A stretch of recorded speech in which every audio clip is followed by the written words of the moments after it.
மாலை நேரம் நம்ம வீட்டில் அமைதியா இருக்குதுன்னு நினைச்சேன். நான் ஹர்ஷினி புத்தகம் எடுத்துக்கிட்டு படிக்க ஆரம்பிச்சேன். கபிலன் பக்கத்துல அம்மா வைத்திருந்த வெள்ளை குடிசை பாக்கெட்டை கழுத்துல போட்டுக்கிட்டு சாமுராய் மாதிரி திரிபான். அது என்ன? திடீர்னு கபிலன் கதறினான். ஹர்ஷினி, ஹர்ஷினி, எலி, எலி, அடடா ஓடுது. நான், எலி எங்கடா? கபிலன் ஒரு பெட்டியை காட்டி, அதுல நிமிச்சம் முன்னாடி ஒரு பெரிய குரங்கு மாதிரி எலி ஒன்னு ஓடுச்சு. நீதான் ஓடுனடா, எலி இல்ல. அவன் ரொம்ப கம்பீரமா சொன்னான். நான் பயந்தால் ஓடுவேனா? நான் எலியை ஓட வைச்சவன். அம்மா ஓடிக்கிட்டு வர்றாங்க, கையில ப்ரூம். எங்கடா எலி? தூக்கி வீசுறதுக்கு கொடுக்கணும். அப்பவே அம்மா ஒரு பெரிய கட்டை பொட்டலத்தை எடுத்து தூக்கிக்கிட்டாங்க. நான் ஜன்னல் மேல ஏறி நிக்கிறேன். கபிலன் சோஃபா மேல் பாய்ந்து விழுந்தான்.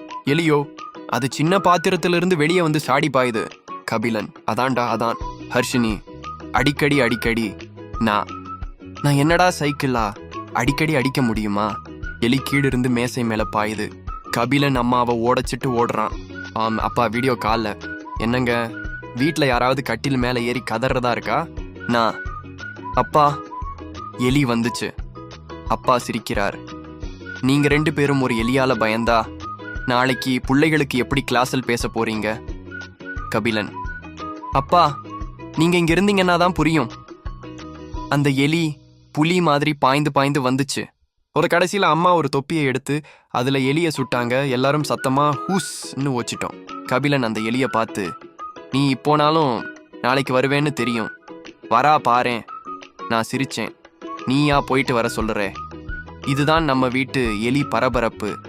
அடுத்த பாகத்துல பாருங்க.